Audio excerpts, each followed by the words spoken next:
Hey everybody, happy Sunday. Welcome to Etc. on the Vibe Live. I'm your host, Kelly Barrett. Super excited for my guest today. On the heels of their brand new album, All Been Said and Done, we have in the house Joseph Cumbo and Joey Greco from Sonic X. Hi guys. Hey Kelly, how are Hi, you? thanks for having us. Yeah, Thank thanks you. for having me, Kelly. Thank you for being here on Super Bowl Sunday. It's That's our right. pleasure. We placed our bets already, so we're ready to go. Oh, who are you betting for? I'm kidding. I'm not really into the football that much, but I mean, I think we have to go with the Rams here. But I'd like Cincinnati to win as underdogs. It's always There a you good go. story. But Yeah, I definitely Who want are you cheering Cincinnati for? to win for sure. yeah, Cincinnati? Oh yeah, I want Cincinnati for sure, 100%. Right on. Even if you don't watch football, it's a good excuse to get together and have a few beverages and hang out with some absolutely. friends. So. Yes, for sure. Yeah, So, what an exciting day. Not only Sonic X and Super Bowl, there's a brand new album out and I feel lucky to have you so soon because the album just came out last week, All Been Said and Done, and we're going to get to the album here in a bit. I just would like to start. First of all, let's give a shout out to the band members who can't be here. So Adam Troy and Lawrence Falcomer. Hey but guys. Lawrence, what's up? Hey guys. What's up, guys? Wish you were here. Yeah, So I always like to get a little bit of background on the musicians. And Joseph, maybe we'll start with you if you could just give us sure. an idea of how you got into the business and. Yeah, I mean, I've been playing obviously for a long time, considering our age here. So, started off really young, playing guitar, and then obviously, as most bass players, what happens is, somebody else wants to play guitar, and you're like, okay, I'm usually the peacemaker in the band, even till this day. So I'm like, all right, I'll play bass, like I don't care, whatever. So I always started my own bands going way back, and this version of Sonic X started out as a band called LA way back. We were a band that toured across Canada called LA, almost the same members minus Joey. And so we toured across and we won some awards locally. And basically that project morphed into what Sonic X is now. And we started that back in 2004 as Sonic X.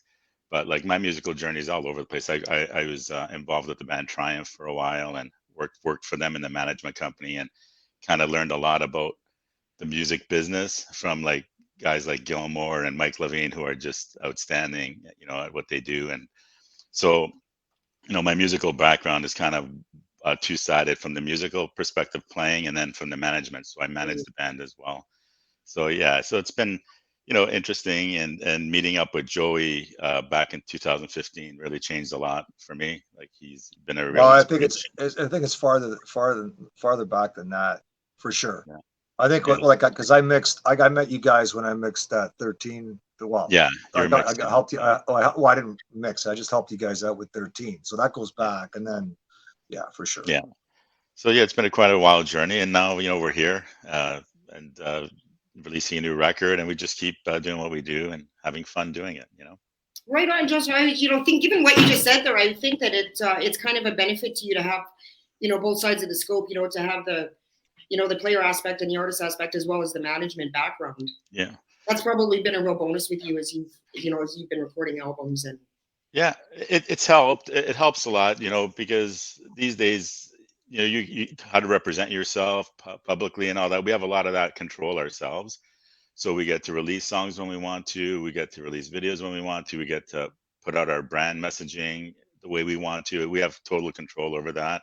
Obviously, the band has a lot of input. Joey and I discuss a lot of stuff back and forth. We've lately, more recently, Joey and I have really been, kind of cohesive in our message of what we want to put out and songs we want to work on and stuff like that. So it just helps out that we have more control and learning the business aspect really helps and puts us in a good position where we don't really have to trust anybody else, Right. self-sufficient. 100%, right? Yeah, And Joey, am I correct? You are the newest member of the band, Oh yeah, yeah. and since 2019, is that right? Um, yeah, I for guess.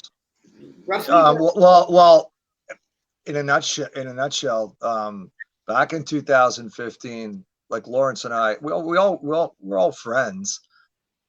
They were putting out a 4-song, like a 4-song little package, and he sent me the songs just to mix it, and it was all programmed drums, with drum machines. So Lawrence went away, and I said, I was bored. And I just went down in the live room and I put live drums on to Pray.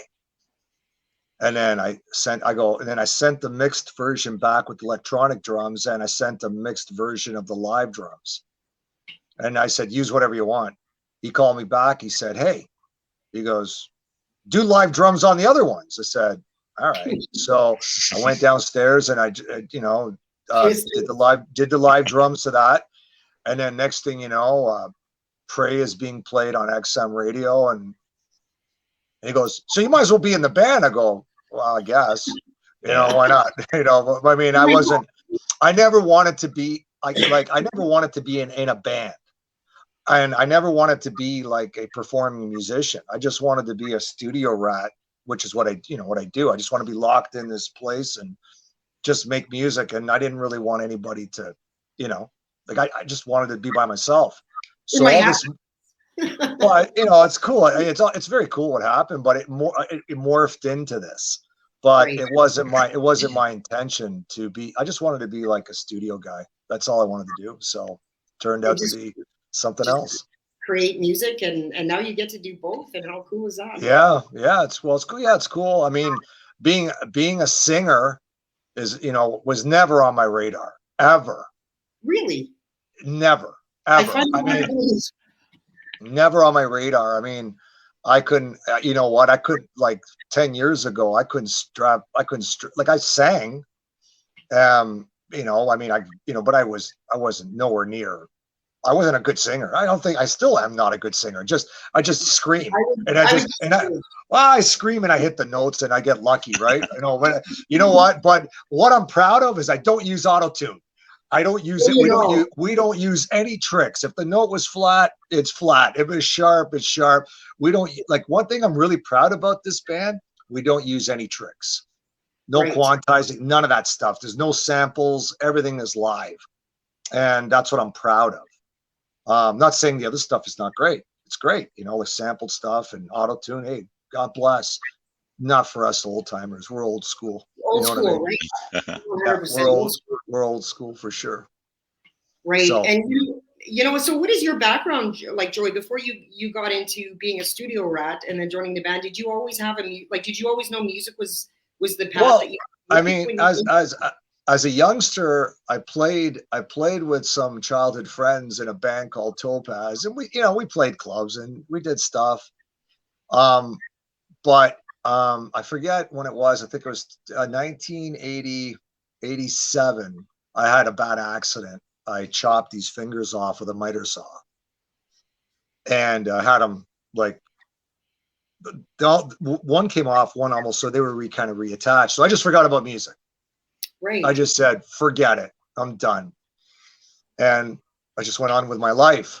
And then back in 2004 or 2003, something like that, I was by myself in here and I said, I'm just going to build an office and put a computer. My friend goes, hey, why don't you just start a little studio, have some fun? I haven't done music for like 15 years. I said, really? And all my musical friends disappeared, so I was just in my doldrum life, whatever. And then next thing you know, like I went to buy a guitar, learned how to play guitar, learned how to play bass. And I wrote these punky little goofy songs. and Fred Kirchie from Alias and Sheriff, he heard them at the Roy York Hotel. He goes, dude, you got to come to LA. I go, huh? Because these songs are great. So I go, really? Really?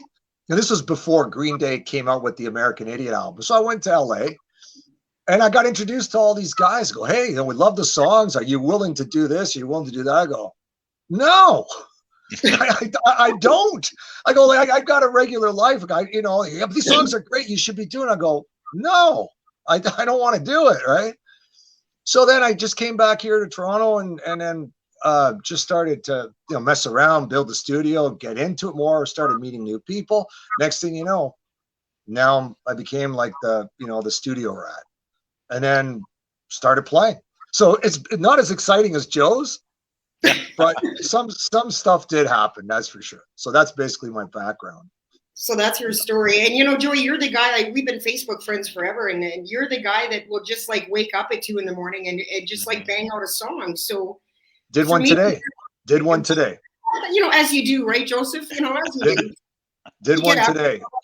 You know, like did one, just woke up this morning at 6:30. I had this riff in my head, went to buy coffee, came back. Then the next thing you know, the song's almost done. I get messages all hours of the night, Kelly. I bet you do. I bet you do. Yeah, like, you know what? Like song, yeah, I don't know what it is that all my ideas come while I'm sleeping. I'm sleeping and then I got this riff or I got this line or I got this hook. I get up and then it's great because it's a loft here. So I could just get up and then just set it up and everything's set up and I just turn on everything and go. And the next thing you know, the song's done in 10 hours or whatever, 4 hours, some songs 5 hours. Like my baby boy on that album, that song was started at 3 o'clock in the afternoon and it was done by 7 o'clock, video included. Wow. So you know, it can happen, that's for sure. But that's how it works around here. And you know, God, I just thank God that you know, I was able to, you know, I'm able to do stuff like this. You have that ability, right? And so what is the writing process? Joseph, I'll ask you this one. What does the writing process generally look like for the band? Is it, you know, is it like a collaborative effort, or is it one person generally comes up with the lyrics and then, or how does it work? It's changed a lot through the years. I mean, when a lot of our earlier records, all 4 of us would sit in the room and usually Lawrence would have a riff or somebody, or Joe would come up with a drum pattern, our previous drummer. And, you know, I'd come up with something and we'd just put the songs together, demo them, write about 25 songs, pick the best ones and put them on the album. But we'd all write in a room together. It's kind of changed throughout the years now. And especially nowadays, you know, last few years with COVID and all that, our last 2 records, mostly the songwriting started with Joey and Lawrence on our previous records. And then they would bring songs forward. We put our input, make changes whenever we want, and we go into the studio, record stuff. Joey's already had most of the stuff laid down as a foundation, and we just have to come in and record our parts, changes, whatever we want to do. And then more recently on the last record, it started mostly with Joey and kind of sending ideas out. What do you think of this? What do you think of that? We put our inputs, and a lot of the beds and most of the structure of the song is recorded already from Joey because he plays most of the instruments, really. Like he does the drums, you know, he can do the beds for the guitars and all that kind of stuff and the vocals. So he's a one-man wrecking crew. And then we come in and make the changes we want to make with our parts, or in some cases, you know, it's just perfect the way it is. And we just lay down the tracks and record it. So that's one-man wrecking crew. Wreck. I say that with love, Joy. I mean it in a good no, way. I don't care. Yeah, sure. You know. Yeah. He's a one-man pizza eating wrecking. Yeah. Oh yeah. A lot of pie. A lot of pie's been in here. That's for sure. So when you look at the whole totality of Sonic X, it's changed. Like if you were to ask what's the songwriting like for the whole career, it's really changed a lot. Like completely changed. But that's where we are right now. It was actually, Joseph, that's one of the questions I had was, you know, the evolution of the songwriting process as, you know, as members may change, or, you know, from your first album back in 2004. Mm-hmm. And so, but I think also now we have the advantage of technology. And I mean, yes, exactly. You know, where you can do so much of it on your own, like you were saying, you know, with your knowledge. I mean, what a powerhouse group of guys. I mean, with the one man wrecking ball here, and you know, and your management background, and then the other 2 talented members, and I understand also on the new album that Sil Simone also played some guitar. Yeah, he's a monster. Yeah, he's a monster. Sil plays on a couple of tracks, Spaces, and All Been Said and Done. Also, we also had I want to mention we also had Dominic Marchese play piano on My Playground. Oh, right. Love that song. I love that song. Thank you. Yeah, that was fun. He came in, I go, do me a favor, go. And it was great. He just jammed and I filmed it, and he just jammed it out. And he goes, is that okay? I go, perfect. We're done. Let's not, you know, it's over. Let's move on. Yeah. Right. And of course, Sil's, you know, he's worked with, I think, Rick Emmett and Lee Aaron and Tom Cochran. And he does a lot of the Broadway shows too. He's done some We'll Rock You Bat Out and of Hell Bat Out and of Hell. We are Right. Well, We're and he plays with, yeah, he's just, he does everything. The guy's incredible. great asset. wow, for what, sure. what an incredible mix. And Joey, you had just mentioned Spaces, and I was listening to that this morning, and I think that's one of my favorite songs off the new album because I'm a real fan of what I call hauntingly beautiful melodies. And to me, that's a song that's like, oh, this is hauntingly beautiful. And then it builds up into these really crazy cool guitar riffs. And I'm That was- wondering, what was the inspiration, or what is the background on that song? Well, Adam wrote that song. Adam wrote the song, and he sent me. He goes, can you do anything with this? And like in the past, the guys worked on it before I was in the band, and there was a totally different. It was a totally different version, and to their credit, I mean, it was fine. I mean, I was okay with it, but I didn't. When I heard the song, I didn't translate it that way. Right. When I heard the song, I thought Nine Inch Nails because of the guitar progression. So he goes, what do you want from me? I said, all I want from you is a vocal, and I just want us an acoustic guitar of what you did. That's all I want. I don't want anything else. So I listened to the riff, and then I said, okay, this is where we're going to go. And I remember it was done on a Saturday, and he sent it to me.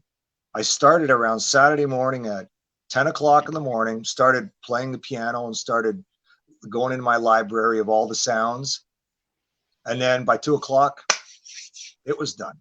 It was pizza time. Yeah, you know what? I remember it was a Tuesday.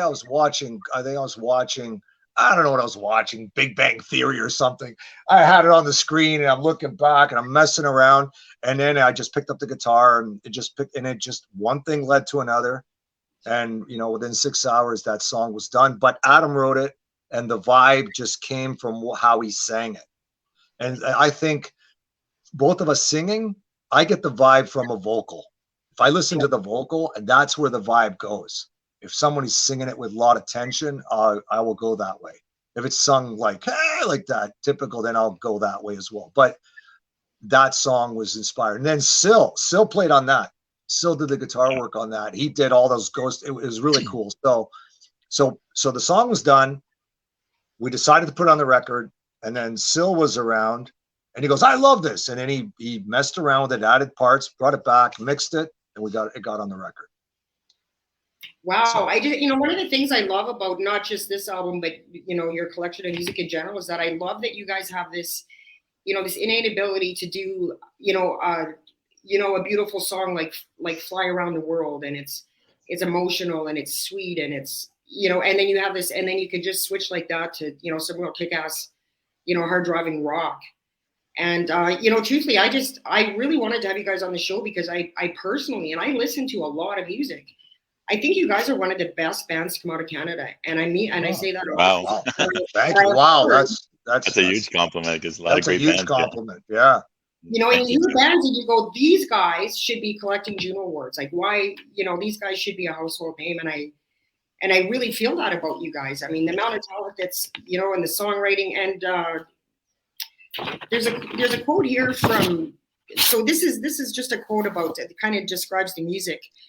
So your music has been described as music with guitar-driven riffs with an edge, but also include memorable melodic passages that take you to unexpected places.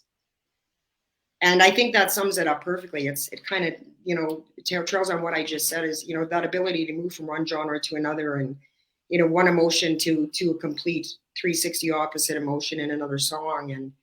And so this is the third studio album, is that correct? Altogether, we have 3 full studio albums and 2 EPs. So this will be our 3rd full album, and it's got some bonus tracks that remixed from the Fly Around the World EP. We put 5 songs on this new album. So yeah, it's a full album, but it is our 3rd one. And so what was the time process? Was this something that happened? I guess what I'm trying to say is, was the COVID a benefit in that, maybe you guys had time to do this last album? Well, here's the deal, Kelly. I'll put it on the table for you. Joey, we could release an album every 3 months because we have so much material. But Right. so what I have to do as part of my management hat, when I put my management hat on, is I got to reel Joey in because he just wants to release everything. And I say, Joey, it doesn't work that way. You kind of have to be strategic. We have to put music out as an album and package it because realistically, like he writes so much stuff. And so I kind of have to put, you never want to restrict an artist in any way, of course, and I don't, but we have to put albums out because that's your collection of work for a certain period of time, right? So, between 2019 and now, this is our collection, what we thought, not necessarily were the best songs that we have, but the best songs that fit together on one album, right? Right. So we went through that process of picking and we said, okay, let's put this album out with these collections of songs. But realistically, I mean, we could have made it a double album, a triple album. We have so much material, but for this period, that's what suited us. Now, we could release another one soon, but again, putting my management hat on, you don't want to bombard the market, and just there's a process to when you release an album, you do a bunch of promo like we're doing now. You send the radio stations, pick up the song, they have to spin it for a certain amount of time so it gets airplay. You got to give an album time to breathe, right? But realistically, like, we have so much material that we could release another one right away. No. We have the next 2 records done. Wow, They're that's done. amazing. They're amazing. Done. Yeah, like I mean, obviously there's tweaks and stuff, but for sure we have we're planning on doing another record July, Joe? July, right? That's what you say, right? July. I know we said July, every July and December, January, like we talked about this. So the record for July is done. It's done. Like, I mean, we just have to tweak. And the next one for the Giant, that's done as well. And they're not. So there is 20 right on the air, so it's a done deal. It's happening. It's a little crazy around here. Well, yeah. Okay, but like, I mean, I was going through all like the hard drives, and I was looking at all the songs, and so obviously we want to do like these 12-song compilations. I hate saying albums. I miss albums, but but I'll call it compilations. So if these 12-song compilations, I can confidently say that we have close to 60 songs that I'm not embarrassed about putting out. Right. But we're not going to do that, obviously. I mean, Joe, like I said, Joe says, hey, like Joe's one of the nicest guys I ever met in my life. And when he goes like this, hey, I just shut up. I just go. He does give me a lot of free reign. I just go, you know what? We'll do whatever you want. I don't care. And he's right. And he is right. But, but in the sense that, like, that's how we work. I mean, not everybody's like that. And I'm not into massaging a song. Like, for me, whatever that emotion into going into a song, if you can't get it out like that, then to me, the song's dead. Like, whatever's inspiring you at that moment, that energy, and it goes into that song, and it's done in that one day, or that song is going to be the best it's ever been, because you'll never, that emotion is in there. Right. And then when you start to think about it, right, you know what? You can ruin a song. You can ruin a song. That's a great example, because on when Joey sent me My Baby Boy, right, and he sent it, it was like, wow, like I was blown away by that song when he sent them. Like, man, Joey, I don't even want to play on this thing. Like, whatever you did, just release it, because it is perfect. Like, we didn't want to redo it, And and the singing on that song was terrible. Like, I sang flat notes, but you know what? I'll never be able to emulate that voice ever again. Never. Because I had this 4/4 AKG 414 like this, and I was just singing the melody, what I'm going to sing. So my baby boy, like all the flat notes, I'll never be able to recreate that again, ever. And that's it. So you know what? Mistakes and everything, leave it. Just leave it, because you're gonna ruin the song by trying to do it better. You can overthink it. I think you can overthink it. Oh yeah. And then you overprocess it, and then it kind of loses a bit of that authenticity. Is what I'm hearing you say. But then again, you're the guy that can get up and pump out a song by lunchtime. So You can. You know what? I think like a lot of people, lot of people have go about different ways about songwriting. Right. For me, the whole song is already up here. The whole song, I hear the whole song in my head, and I just focus, and whatever's in my head, I just apply it. So I don't purposely try to say, okay, I'm going to write this part, I'm going to write that part. No, whatever that song, how that song played out in my head, that's the way I lay it down. Right. I don't think about it. And hey, the only thing I think about, no longer than 3.5 minutes to 3 minutes. So I look at the clock. Once it hits 3 minutes, I don't care if it's in the middle of a chord or a progression, the song's done. It's over, right? The only time I let a song go, it's done. It's over, because you know what? With the attention span, like I have 2 grown kids, like Joe does, and I let my son hear it. I look at his face, and if I don't catch him within that first 30 seconds, he's not sticking around. Yeah. He goes, it's okay, it's cool, not cool. You know what I mean? It's the first 30 seconds that are very important in a song. You got to be able to grab somebody right away. I would agree. Yeah, it's that the first minute you either got them or you don't. And yeah, it's funny, Kelly, because we get a lot of analytics. Some of the tools that I used when I look at, people that listen to our music, either on YouTube or some of our Bandcamp stuff, and you get analytical tools. And some of the tools I look at is like how long a person will listen to a song. Right. And Joey's right. If you don't catch him in that 30-second, you notice the drop off in each song. Like you'll see this song, people listen for a minute and a half, or somebody will listen for 30 seconds. Then you can kind of analyze what's going on, right? And what you need to do when you're writing songs, and how quickly you have to actually grab their attention right off the bat, right? Right. No, the analytics are very helpful for sure, because that is a good point. I mean, they're either there or you're not, and that's why I say for me, Spaces. I love that you kind of make a Nine Inch Nails reference, because I was trying to think of how to describe it this morning, and Nine Inch Nails, it kind of should have popped into my head but didn't. But it grabbed me immediately, because and Fly Around the World is another one. Because I love songs that, I'm a very visual person, like I imagine most musicians are, and I love when a song visually transports me somewhere. And so Fly Around the World for sure just immediately took me to this, this more of a feeling than a visual, but also a visual of, this undying love that you would literally do anything for, and you would go to the ends of the earth for this person. And so was that basically the message behind that song, or it's all perception, right? And it's the beauty of music, but.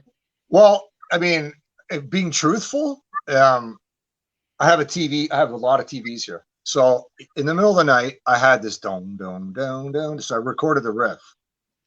And then I started going, la, da, da, da, da, da, da. I started singing this melody. As I was doing the melody, I looked up, and there was a Red Cross commercial for kids in Africa, or wherever it was. I looked up, and I went, I will fly around the world to hold you. That was it. Done. Song was done. 7 o'clock in the morning, the song was done. Started at midnight, 7, it was morning, and all the words came from a commercial I was watching on TV. Is that right? Inspiration can just come from anywhere. Oh, yeah. No, for me, it was, yeah, for sure.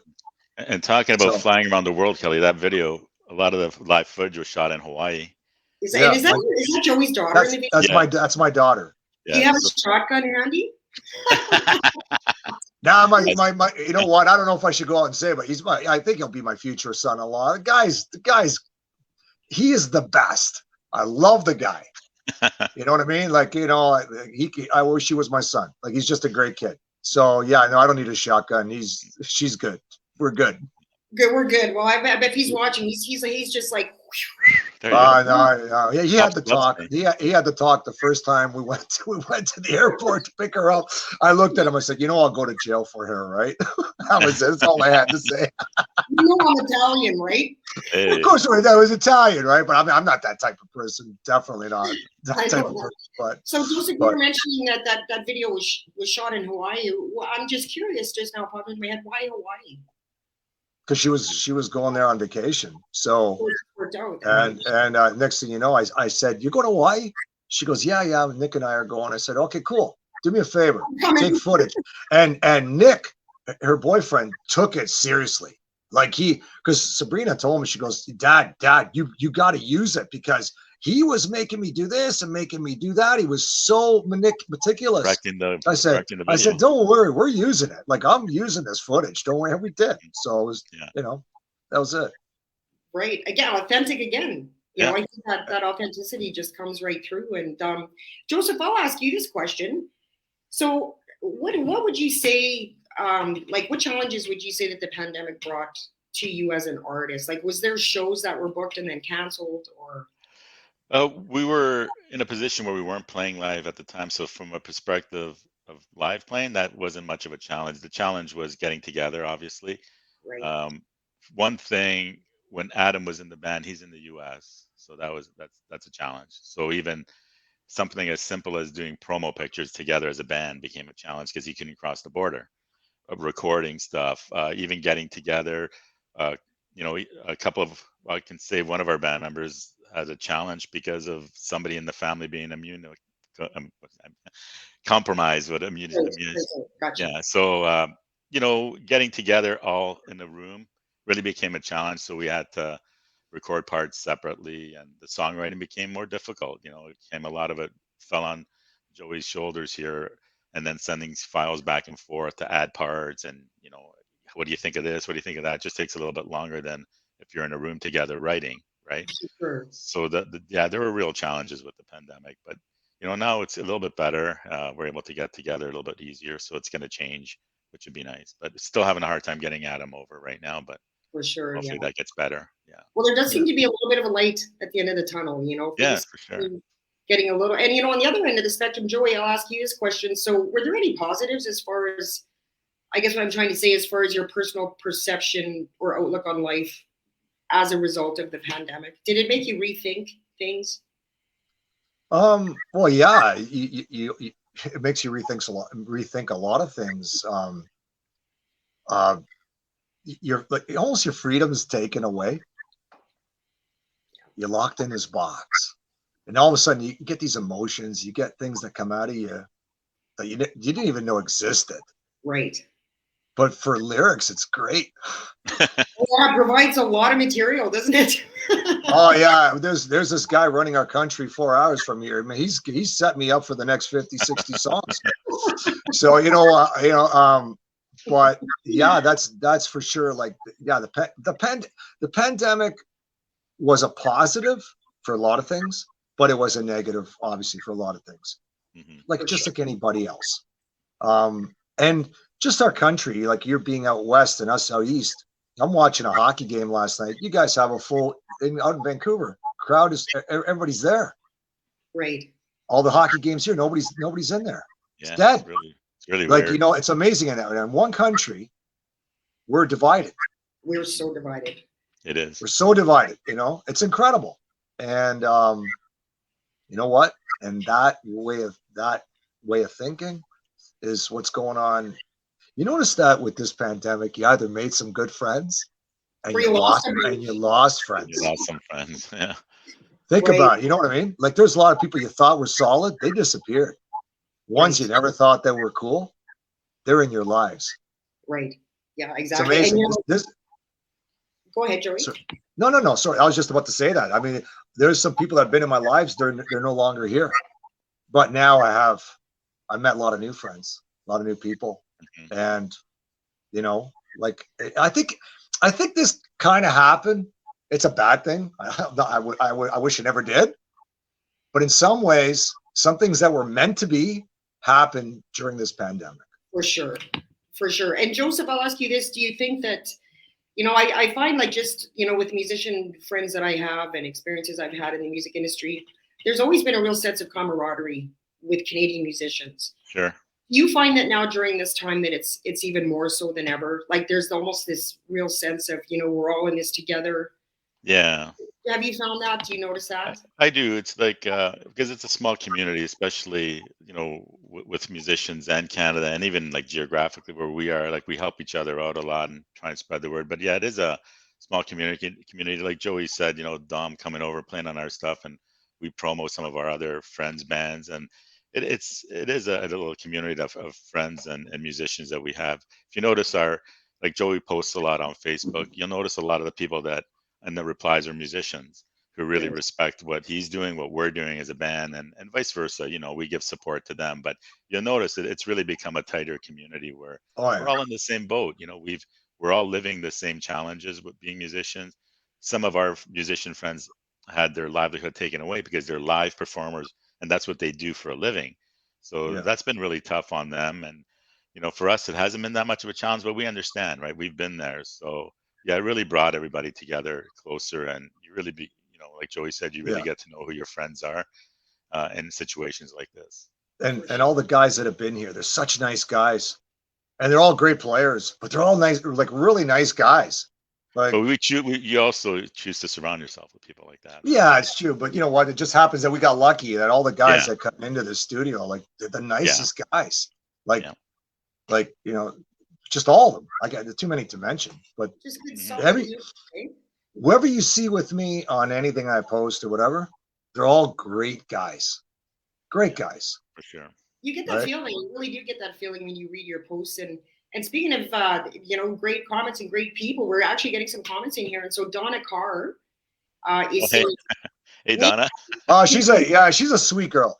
I mean, I don't know her personally, but she's always respectful when she says something. She's very respectful. All my friends are respectful, very respectful people. I love them all. I think you attract what you are. I really believe that. Kind of what Joseph was just saying. I think, you know, we kind of attract who we are. And Donna Carr, by the way, is also saying the talent you all have is absolutely amazing. Thank you, Donna. And Sandra McRae is agreeing with her. She's saying so true. Cool. Stephen Thorpe. Oh yeah, I went to high school with that guy. He says hello, Kelly. Solid guy. Great drummer. Great guy. He's just like, you know, he's a great guy. I mean, I haven't seen him in 30 years, right? But great guy. He knows you're here, and he's calling you his brother. He says he's a great guy.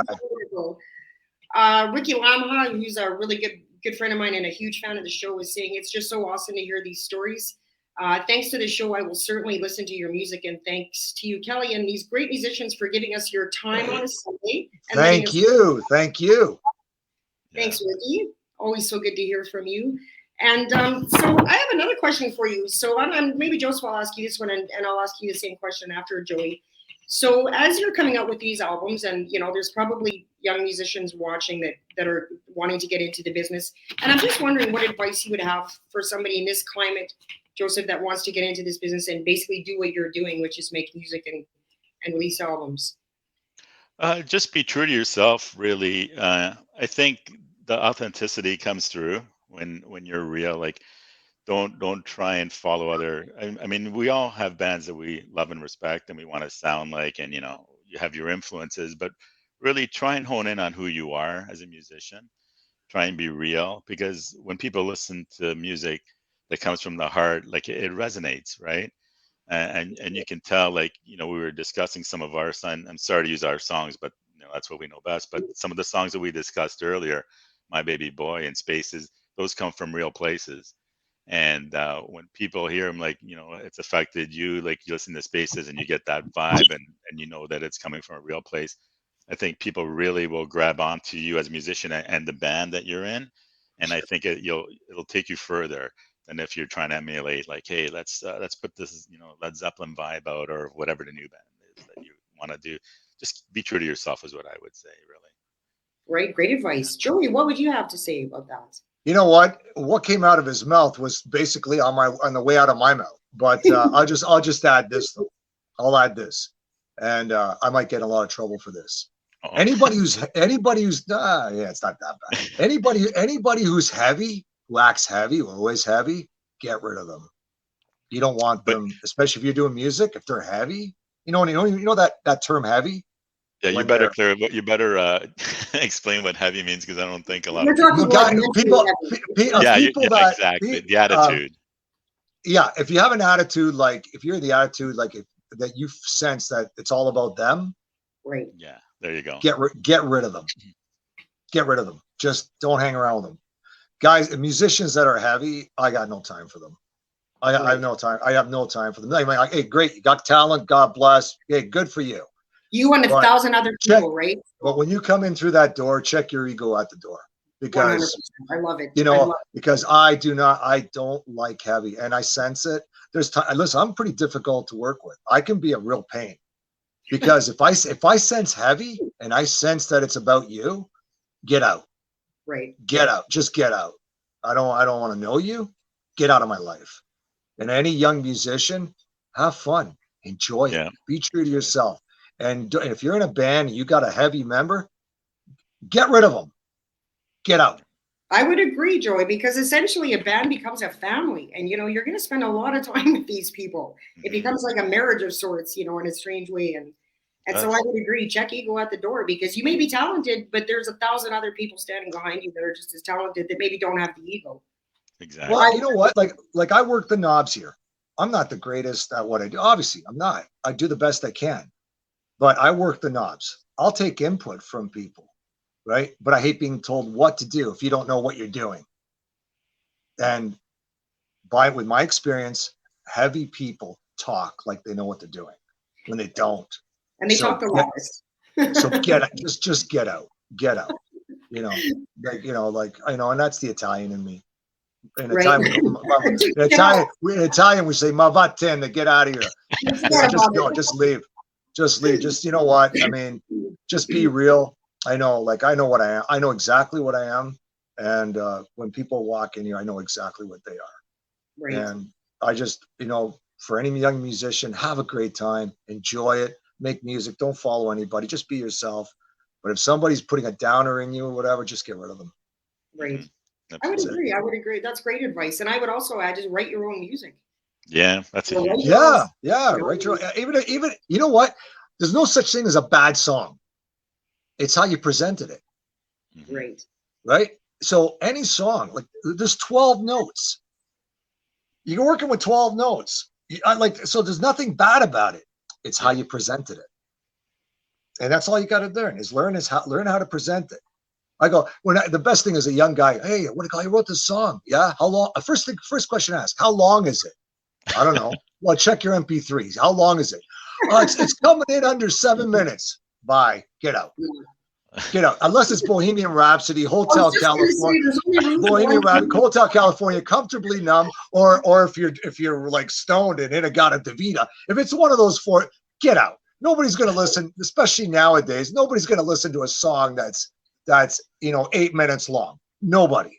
People's attention span has gotten shorter. Pretty bad. Mine included. Oh, So the takeaway is you got to grab them in the first 10, 20 seconds. Yeah. Yeah. And keep it authentic and keep it reasonably short. For sure. And write your own stuff. That's great advice. Some of them will go into, like, we have a cover coming out. We're not going to mention what cover it is. Okay. We just did this cover. Joe's still got to do a couple parts, but other than that, we're done. It's 4 minutes and 10 seconds long. Kelly, believe me, I crammed it. I tried every single corner I could possibly cut. There's not a dull moment in the song. The song is 4 minutes and 10 seconds, but the original version is 11 minutes. So you cut it down. I got it from 11 minutes to 4 minutes and 10 seconds. The best we can. And I bet you did it by 9 a.m. too, didn't you, Joey? Actually, you know what? Joe's right. The song was done. I was bored, and I'm going, we need a fun cover. So I started. Oh, it was funny. Yeah, this is a funny story. So I did it. I sent it to these guys at 2 o'clock in the morning. Sil gets the text. He texts Joe by accident at 7 o'clock in the morning. We got to do this today and get it out. I'm going, and he sent the text to Joe. Yeah, He was supposed to go to the meeting. He woke up at 7 o'clock and heard this song. He was at my studio by 9 in the morning. Let's go. He was so pumped. And but Joe said, guys, we just put out the record. Let's chill out. I go, let's put the brakes on here. So we put the brakes on. So we're coming out. Was it March 4th? March 4th, we're coming out with this cut. We're coming out with this cover. That was my next question. When's it coming out? I just got this visual of Joseph kind of being the voice of reason, and the other guys like banging on Joey's doors, like on the Big Bang Theory. Joey. But Oh, God. still was funny. Like it was 7 o'clock in the morning. We gotta do this today. Right on. Really? I'm just gonna turn to the comments here for a bit. So Brad Zybola is just agreeing with everything that we're saying and say it's great to see you guys on. Cool. Gord Thanks. Hughes. I think you guys. I know the name. Yeah, I don't know him personally, but he very respectful, really nice guy. Good guy. He's a good friend of the show. He says, "You guys, Joey and Joseph, absolutely rock. Kelly, you're the bomb. What a great show and some of the greatest stories ever. Much love to all." Well, thank you. Thank you very Nice to hear much. from, it's really nice to hear from people that we see their names Yeah. sometimes, but we don't know them. Yeah, Right. you see the name, you don't know them, but it's great. It's Cool. you know, like see what's going on. Fantastic, like people, real good people, like people that are just people. I will agree with you, Joy, and I have some of the best viewers. I really do. Yeah. They yeah. are loyal. They they appreciate everything. They're here every week. Cool.